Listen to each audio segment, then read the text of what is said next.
Bismillahirrahmanirrahim. Kita masuk teman-teman sekalian ke pembebasan Khaybar ini.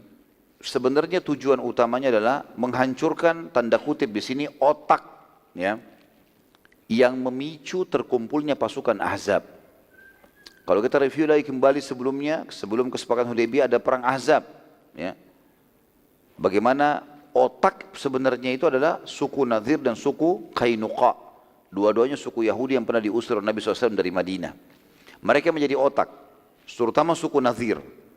Mereka lah yang mengajak suku-suku Arab termasuk Quraisy untuk memerangi Madinah pada saat itu. Maka Nabi SAW menyerang dua suku ini karena memang kasusnya mereka otaknya.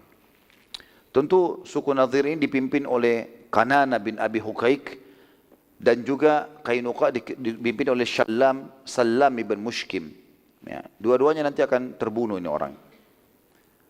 Nabi SAW lalu bergerak dengan semua yang telah ikut di kejadian Hudaybiyah, kecuali beberapa orang saja yang tiba-tiba sakit pada saat masuk kota Madinah, maka Allah pun memaafkan mereka sebagaimana tadi sudah dijelaskan dalam surah Al-Fatih, surah nomor 29 ayat 17. Walaupun sebagian ulama mengatakan bahwasanya dimaksud dengan tidak ada beban hukum bagi orang yang buta, orang yang pincang, ini adalah orang-orang yang dari Madinah yang baru mau ikut, bukan dari orang yang ikut di kesepakatan Hudaybiyah. Dan tepatnya terjadi pada bulan Muharram tahun 7 Hijriah, keluarlah pasukan muslimin dari Madinah. Bulan Muharram tahun 7 Hijriah. Tentu dalam tulisan saya ini saya sempat tuliskan ada kisah tentang 3 suku Yahudi itu, dan sudah pernah saya sampaikan bagaimana Qainuqa dikeluarkan dari Madinah, kemudian Nadhir dikeluarkan dari Madinah, dan juga Quraidah dikeluarkan dari Madinah. Ini saya tidak ulangi lagi. Yang jelas suku-suku ini akhirnya berkumpul di Khaybar semuanya. Di antara kisah yang perlu disebutkan adalah kisah seorang Yahudi yang bernama Abu Syaham. Abu Syaham ini, teman-teman sekalian, adalah orang Yahudi yang tinggal di Khaybar. Pada saat dia dengar bahwasanya muslimin akan keluar, dan sengaja diiklankan, Khaybar sudah mendengarkan berita kalau mereka akan diserang. Maka ada satu orang Yahudi namanya Abu Syaham, dia menuntut hutangnya yang dimiliki oleh seorang sahabat kurang lebih 5 dirham saja. Sahabat ini bernama Abdullah. Ia berkata, wahai Abdullah, kalau engkau mau keluar ke Khaybar maka lunasi dulu utangmu. Abdullah lalu menjawab, sabar saja. Saat aku kembali dari pembebasan Khaybar, maka aku pasti akan membayarmu. Jadi kebetulan Abu Syam ini tinggal di Khaybar. Dia tahu muslimin akan keluar sana dan akan menang. Maka dia tuntut, jangan keluar, kecuali kamu harus bayar utangmu dulu. Jadi ini sebuah hukum syar'i teman-teman sekalian. Tidak boleh pergi jihad kalau masih punya utang. Ya. Kecuali pemilik piutang mengizinkan, walaupun itu orang kafir. Nggak bisa. Karena orang syahid diampuni semua dosanya kecuali utangnya. Maka tidak bisa sama sekali seseorang begini, termasuk di sini kasusnya. Dan ini hadis sahih ya, menjelaskan masalah itu. Yahudi ini tahu kalau muslim akan keluar, maka dia tuntut para sahabat, seorang sahabat Abdullah namanya Abdullah, jangan kau keluar kecuali kau harus bayar utangmu. Maka Abdullah pun melapor kepada Nabi SAW. Kata Nabi SAW, lunasi utangmu. Lunasi utangmu, gitu kan. Pada saat itu Abdullah mengatakan, ya Rasulullah, saya tidak punya sesuatu yang bisa saya lunasi utang saya. Jadi karena susahnya hidupnya pada saat itu ya. Maka Nabi SAW mengatakan, lunasi walaupun kamu harus menjual bajumu. Maka dia pun akhirnya menjual bajunya dan betul-betul dia melunasi utangnya. Dalam riwayatnya dikatakan Nabi SAW memberikan kepadanya 5 dirham, lalu dia bayar utangnya tersebut. Pada saat Abdullah balik dari pembebasan Khaybar, maka salah satu kerabat Abu Syaham tertawan, jadi tawanan perang, karena sudah menang muslimin, gitu kan. Maka Abdullah menjual tawanannya itu kepada Abu Syaham dengan berlipat ganda dari jumlah utang dia dulunya. Dan akhirnya Abu Syaham pun menebus itu. Ya. Di Madinah pada saat itu teman-teman sekalian, sisa kaum Yahudi, ya, masih ada kaum Yahudi di Madinah pada saat perang Khaybar. Ada di antara mereka yang tetap masih mau tinggal di sekitar kota Madinah. Mereka mengirim seseorang ke suku Arab Badui, ya. Sisa Yahudi, orang-orang Yahudi ini mengutus seseorang Arab Badui dari suku Ashja untuk menginformasikan kepada Yahudi Khaybar kalau muslimin akan menyerang mereka agar mereka bersiap-siap Dan mata-mata ini berhasil ditangkap oleh muslimin. Abdullah bin Abi Salul, pimpinan orang Yahudi juga mengutus seseorang menginformasikan dan berhasil tiba di Khaybar sehingga kaum Yahudi di Khaybar segera mempersiapkan diri. Pasukan perang Khaybar segera diatur pada saat itu, wanita dan anak-anak diamankan di benteng terkuatnya Yahudi. Pada saat itu kaum Yahudi bermusyawarah untuk mengambil keputusan yang tepat dalam menghadapi muslimin. Salam bin Mushkim, salah satu pimpinan Yahudi, ya, suku Kainuqa, berpendapat, demi Allah tidak ada kaum yang diserang lalu mereka beruntung. Jadi artinya pasti kita kalah kalau kita biarkan kita diserang. Bahkan kebanyakan mereka terkalahkan dan akhirnya terhina. Bagaimana kalau kita keluar saja menyerang Madinah dan menghadapi muslimin di luar Khaybar? Kalau kita kalah maka Khaybar tetap aman dan bisa menang. Maka muslimin tidak akan bisa menyerang Khaybar selama-lamanya. Namun umumnya orang Yahudi menolak pada saat itu pendapat Salam bin Mushkim karena mereka takut dan mereka memilih untuk bertahan di benteng Khaybar. Muslimin bergerak pada saat itu menuju ke Khaybar, kurang lebih ya, yang pendapat yang saya pegangi dalam tulisan saya ini, yang mengatakan jumlah mereka sekitar 1395 orang. Tadinya kan 1400 tapi ada 5 orang yang sakit, ya, sehingga mereka tidak bisa ikut. Semuanya pasukan bertunggangan kuda dan unta, ya maaf, semuanya bertunggangan, diantaranya 200 ekor kuda dan seluruhnya yang sisanya menunggangi unta. Dan ini baru pertama kali dalam sejarah muslimin, ya, sejarah perang muslimin waktu itu mereka punya kekuatan militer kuda 200 orang. Biasanya mereka jalan kaki, biasanya mereka di bawah jumlah 100 ekor kuda, tapi ini subhanallah jumlah mereka sampai 200 ekor kuda. Kita masuk teman-teman sekalian, pada saat muslimin sudah mulai bergerak, ada satu suku Arab namanya suku Ghatafan. Kaum Yahudi pada saat itu karena ketakutan kedatangan muslimin, maka mereka mengutus, ya, raja mereka yang bernama Kanana bin Abi Huqaiq untuk mencari dukungan dari suku Arab, dan suku Arab yang terdekat di situ adalah suku Murrah, ya. Dan suku Murrah yang dipimpin oleh Harith bin Auf, tapi Harith bin Auf menolak, tidak mau. Karena mengatakan sungguh perkara Muhammad sudah jelas akan menang, maka aku tidak ingin ikut-ikutan. Kanana bin Abi Huqaiq lalu mendatangi suku Ghatafan yang dipimpin oleh Uyainah bin Husn. Nanti kita akan jelaskan Uyainah ini nanti masuk Islam, ya. Tapi dia pada saat itu masih dalam keadaan kafir. Dia juga sempat ikut perang di perang Ahzab dan Nabi SAW sempat negosiasi waktu itu akan memberikan kepada dia sekian hasilnya kebun kurma asal dia pulang, tapi dia tidak mau, gitu kan. Pada saat itu akhirnya Yahudi mendapatkan dukungan dari Uyainah bin Husn ini dengan bayaran. Maka Uyainah bin Husn setuju dan mengirim 1000 orang suku Ghatafan untuk menguatkan benteng Khaybar. Jadi sebenarnya di Khaybar sendiri itu ada 10.000 pasukan perang, 10.000 orang. Orang-orang Yahudi jumlahnya 10.000 orang. Jumlah muslimin yang datang kurang dari 1.400. Artinya kurang lebih 15% saja jumlah muslimin dibandingkan pasukan inti mereka. 10.000 orang itu baru pasukan inti, belum masyarakat umum yang mereka bisa ajak berperang. Tambah lagi Ghatafan menambah 1.000 buat mereka, jadi 11.000 orang, gitu kan. Itu pun mereka masih ketakutan. Pada saat mengirim 1.000 orang dari sukunya, Uyainah bin Husn didatangi oleh Harith bin Auf, ya, tadi suku Murrah, yang menolak untuk membantu Yahudi dan berkata, jangan engkau ikut-ikutan membela Yahudi, hai Uyainah. Sungguh perkara Muhammad sudah terlihat, ia pasti menang. Uyainah menjawab, Muhammad tidak akan mampu menghadapi kami dan Yahudi. Kata Harith, demi Allah, aku telah mendengar dengan kedua kupingku ini, kalau Salam bin Mushkim, pimpinan orang-orang Yahudi di Khaybar, berkata, sungguh akan terjadi pembantaian Yahudi 2 kali. Sekali di Madinah, dan sekali lagi terjadi di Khaybar. Dan ini Khaybar yang akan diserang. Jadi sebenarnya orang Yahudi teman-teman tahu itu. Mereka tidak akan beriman kepada Nabi SAW di Madinah. Mereka tahu ada penjelasan. Dan mereka temukan itu ternyata dalam kitab mereka. Dalam kitab Taurat. Bahwasanya akan ada dari Bani Israel. Sekelompok mereka yang tinggal di tempat hijrahnya Nabi terakhir. Lalu mereka tidak mau beriman. Lalu mereka akan diusir dari kampung itu atau dari kota itu Madinah. Dan mereka juga akan lari ke sebuah tempat namanya Khaybar. Dalam kitab Taurat yang asli ada kalimat itu. Dan mereka pun akan dibantai lagi kedua kali di situ karena mereka tidak mau beriman. Mereka tahu tapi subhanallah tidak mau ikut. Uyainah berkata, apakah engkau mendengar dengan kupingmu sendiri? Jadi yang sampaikan ini adalah Harith tadi. Harith bin Auf, temannya, sama-sama kepala suku Arab. Kata Harith, iya. Uyainah berkata lagi, lalu kenapa kalau demikian Salam masih ingin ikut berperang? Dia sudah tahu kejadian itu. Harith menjawab, karena ia mau membela kaumnya. Uyainah menjawab, aku juga akan tetap membela kaumnya. Ya. Jadi tentu saya kalau masih ingat teman-teman, Uyainah ini punya julukan kepala suku yang bodoh tapi dipatuhi. Jadi luar biasa, keputusannya aneh-aneh Uyainah ini.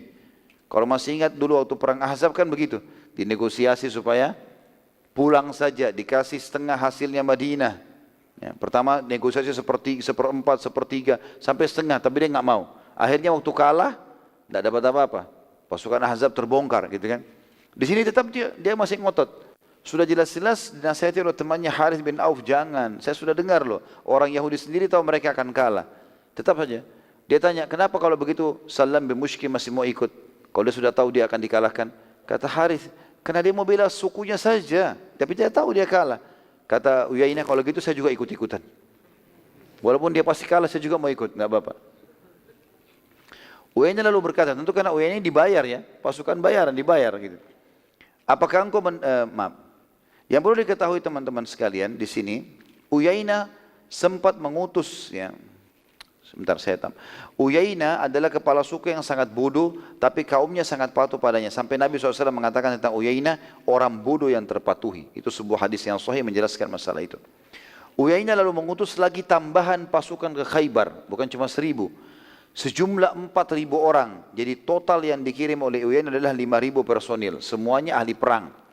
Sementara di benteng Khaybar sendiri ada 10.000 orang. Berarti jumlahnya sekarang pasukan perangnya Yahudi 15.000. Dan itu berarti menandakan 10 kali lipat dari jumlah muslimin. Nabi SAW mengutus beberapa orang sahabat untuk mengintai wilayah Khaybar. Dan pada saat itu dipimpin oleh seorang sahabat namanya Abbad ibn Bishr radhiyallahu anhu. Di sisi lain Nabi SAW juga berkata kepada para sahabat, siapa yang menunjuki padaku jalan menyerang Khaybar dari arah utaranya, negeri Syam, agar Yahudi saat kalah nantinya tidak melarikan diri ke negeri Syam. Kebetulan Khaybar itu berada di atas Madinah, di utara. Jadi berdekatan dengan negeri Syam. Nabi SAW tahu ini akan menang. Beliau menyerang dari jalan intinya, tapi beliau ingin utus pasukan untuk menahan Yahudi dari wilayah utaranya, dari atasnya, supaya tidak lari dari negeri Syam. Salah satu sahabat berkata, aku ya Rasulullah. Maka majulah maka Nabi SAW memerintahkan sahabat itu mengatakan, baiklah, ambil beberapa orang sahabatmu, kemudian pergilah ke sana, tahanlah wilayah utara Khaybar supaya mereka tidak lari. Lalu Nabi SAW pergi menuju ke jalan intinya untuk menyerang Khaybar. Nabi SAW juga menitahkan agar pasukan jalan sejajar. Semuanya harus sama, sejajar, dibuat inti, pasukan satu saja tidak terpecah-pecah. Dan tidak boleh ada yang mendahului satu sama yang lainnya. Setiap saf memanjang dan di belakangnya pun demikian. Jadi kotak saja. Ini strategi perang Nabi SAW yang beliau SAW berusaha agar kerugian bila terjadi pun maka sangat sedikit. Karena pasukan yang bersatu sulit untuk dikalahkan dan yang tersebar sulit mudah untuk diserang. Sementara berjalan demikian teman-teman sekalian, tiba-tiba Nabi SAW melihat ada seseorang yang mendahului pasukan. Ada satu orang ternyata sahabat keluar, melewati Nabi SAW juga. Gitu kan. Maka Nabi SAW memerintahkan agar orang tersebut dibawa kepada beliau. Dan ternyata dia adalah Abu Kabsh radhiyallahu anhu. Nabi SAW bertanya, mengapa engkau lakuin hai Abu Kabsh? Kenapa kau pergi duluan? Aku sudah melarang. Kenapa maju ke depan? Kata Abu Kabsh, wahai utusan Allah, aku tidak sengaja, tapi sungguh untaku ini sangat gesit dan aku tidak bisa menahannya. Maka Nabi SAW memerintahkannya kembali dalam pasukan. Dan dia pun akhirnya kembali. Saat akan tiba di Khaybar, tiba-tiba saja dari belakang muslimin muncul Uyainah bin Muhsin atau bin Husun yang membawa 4.000 personilnya. Jadi ternyata yang tadi yang 1.000 sudah masuk di benteng Khaybar, yang 4.000 yang disusul ini supaya jumlahnya mereka 5.000 masih baru dari belakang. Jadi jumlah muslimin jalan, ini 4.000 di belakangnya. Jumlah muslimin cuma 1.400-an kurang lebih, ini 4.000. Ini aja sudah sangat besar untuk melawan muslimin, apalagi kalau ya dari dalam benteng. Pada saat tiba di Khaybar, ya, tentu pasukan ini dibiarkan oleh Nabi SAW. Dibiarkan saja, tidak diperdulikan oleh Nabi SAW. Ya. Nabi lalu mengutus seseorang kepada Uyainah. Menanyakan, kenapa ikut-ikutan? Uyainah bilang, Yahudi Khaybar partnerku, sekutuku. Maka aku akan membela mereka. Nabi SAW berkata, wahai Uyainah, baliklah ke kaummu. Sungguh Allah telah menjanjikan padaku akan membuka Khaybar. Lalu Uyainah dengan sombongnya jawab, engkau tidak akan mampu membuka Khaybar, hai Muhammad. Demi Allah, engkau tidak akan mampu sama sekali dan pasti engkau dan pasukanmu hanya akan jadi hamba sahaya kami. Maka Nabi SAW lalu masih negosiasi sama Uyainah. Hai Uyainah, baliklah. Dan aku akan memberimu setengah setelah hasil Khaybar ini selama 1 tahun. Kalau aku menang, supaya negosiasi kamu mau pulang, gak usah ikut-ikutan. Hasil Khaybar semuanya, kebun kurmanya, peternakannya aku akan kasih setahun buat kamu semuanya. Setelah itu baru kembali ke muslimin. Pulang aja, gak usah ikut-ikutan. Dan ini pernah terjadi juga di perang Ahzab nego, tapi dia tidak mau ya. Nama Uyainah bin Husn ini harus antum hafal karena di pembebasan kota Mekah juga akan disebutkan orang ini. Ya. Akan punya banyak peran di sini, tapi perannya kayak seperti ini. Ya. Uyainah tetap tidak mau. Dia mengatakan, apakah Khaybar di tanganmu hai Muhammad sampai kau mau janjikan hasilnya untukku? Nabi SAW dan muslimin tetap saja jalan. Kata Nabi SAW, jalan saja. Uyainah biarkan di belakang pasukan muslimin. Dia tidak akan mengganggu kita. Ketika mendekati benteng Khaybar, Uyainah lalu memasuki benteng Khaybar dan menunggu di dalam benteng dan ingin melihat keputusan muslimin. Apa yang mereka akan lakukan? Sambil disambut oleh orang Yahudi, Uyainah duduk, pesta-pesta, mabuk-mabukan di sana segala macam. Nabi SAW kembali menawarkan kepada Uyainah penawaran yang sama. Dikirim lagi surat kepada dia. Melalui pasukannya kirim masuk ke dalam.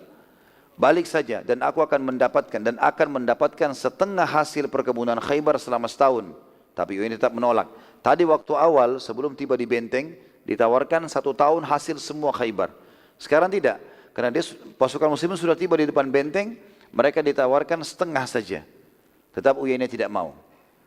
Sa'ad ibn Ubadah radhiyallahu anhu, salah satu pimpinan Ansar di Madinah, berkata pada Uyainah, ambil sekarang keputusan Nabi SAW sebelum engkau menyesal. Karena bila kami sudah membuka Khaybar, maka engkau tidak akan dapat apapun kecuali hanya pedang-pedang kami.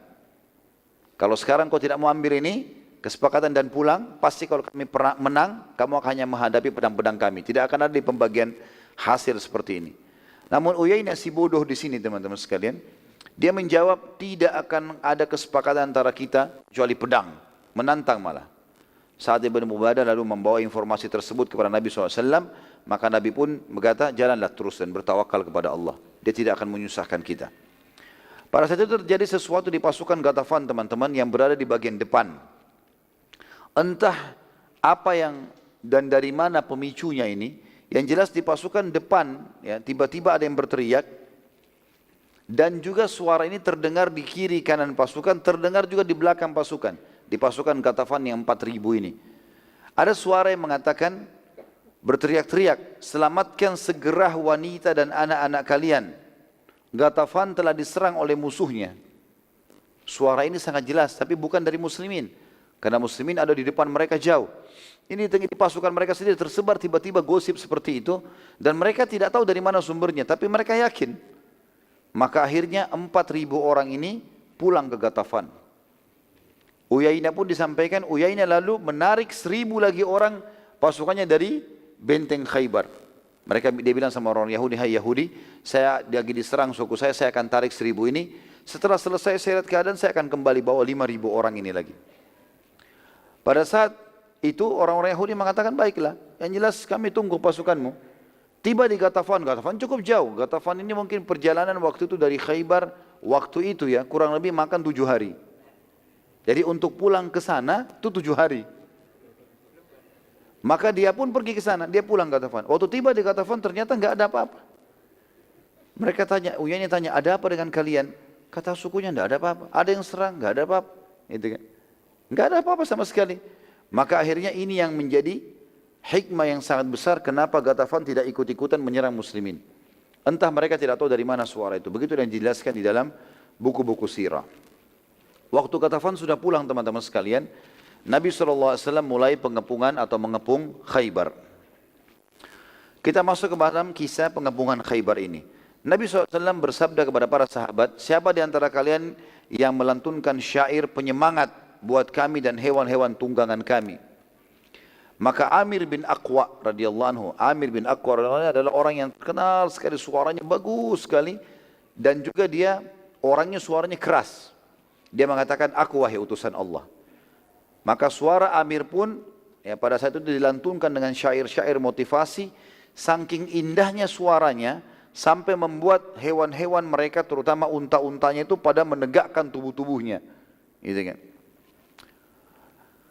Pada peperangan ini juga Nabi SAW sempat mengirim 20 orang dari muslimah ikut untuk memasak dan merawat korban muslimin. Dan ini juga sebuah hukum syar'i kalau bolehnya membawa wanita di kancah peperangan. Tapi yang punya keterampilan masak dan merawat, bukan untuk ikut berperang. Di perang Khaybar, 1.400 orang ini kurang lebih yang berangkat, Nabi SAW bawa 20 orang wanita. Para sahabat berada di atas unta pada saat itu. Maka unta-unta mereka pada saat mendengar suara Amir bin Aqwa radhiyallahu anhu menggoyang-goyangkan kepala mereka hingga hampir saja para sahabat terjatuh. Maka Nabi SAW sempat bersabda kepada Amir, hati-hati dengan botol-botol kaca hai Amir. Lalu Nabi SAW menghadap ke arah Amir seraya berkata, semoga Allah merahmatimu. Maka Amir dengan girang berkata, sungguh telah diijabah wahai Allah, wahai utusan Allah. Jadi maksudnya begini teman-teman sekalian. Jadi saking suaranya Amir ini indah sekali, termasuk dari 20 orang muslimah itu ada istri Nabi SAW. Gitu kan? Mereka duduk di atas unta dan unta ini punya geranda-geranda. Saking indahnya suara Amir maka unta-unta mereka ini menggoyangkan kepalanya dan akhirnya membuat goyang. Para wanita ini akhirnya goyang dan khawatir jatuh. Nabi SAW menyebutkan dan ulama hadis mengatakan dua makna. Makna yang pertama adalah Nabi menegur Aqwa di sini, ya. Amir bin Aqwa radhiyallahu anhu ini hanya menegur unta yang dinaiki oleh istri beliau. Beliau mengatakan hati-hati dengan botol kacaku, gitu kan. Makna yang lain ini lebih umum adalah hati-hatilah dengan botol-botol kaca. Yang dimaksud adalah para wanita muslimah. Dan memang wanita ini teman-teman digambarkan seperti botol ya. Kalau botol itu makin sering dilap, dijaga, dibersihkan maka makin ya makin cerah, gitu kan. Dan sekali botol itu retak, susah untuk ditambal. Dalam pepatah juga dikatakan wanita ibaratnya cermin. Ya. Kalau engkau menjaganya maka dia akan mengkilat. Dan bila engkau retakkan maka sulit engkau menambalnya. Karena memang di dalam jiwa manusia tanda kutip ada sifat pendendam. Tanda kutip. Jadi sekali antum berbuat salah, dia akan mengenang seumur hidupnya. Walaupun kebaikan kita dilupain sama dia. Nah, itu sudah umum, gitu kan. Tapi ini penyampaian dari Nabi SAW. Kemudian sabda Nabi SAW kepada Amir bin Aqwa, semoga Allah merahmatimu, ada rahasia teman-teman sekalian. Jadi subhanallah tidak ada sahabat yang Nabi bilang semoga Allah merahmatimu di kancah peperangan, kecuali pasti dia mati syahid. Makanya Amir bin Aqwa mendengar itu, mengatakan karena indahnya suaranya, apa suara kamu ini, Masya Allah gitu. Lalu kata Nabi SAW, semoga Allah merahmatimu. Dia bilang, ya Rasulullah telah diijabah. Artinya apa? Memang itu yang saya harapkan. Doa Nabi SAW semoga Allah merahmatimu artinya pasti akan mati terbunuh.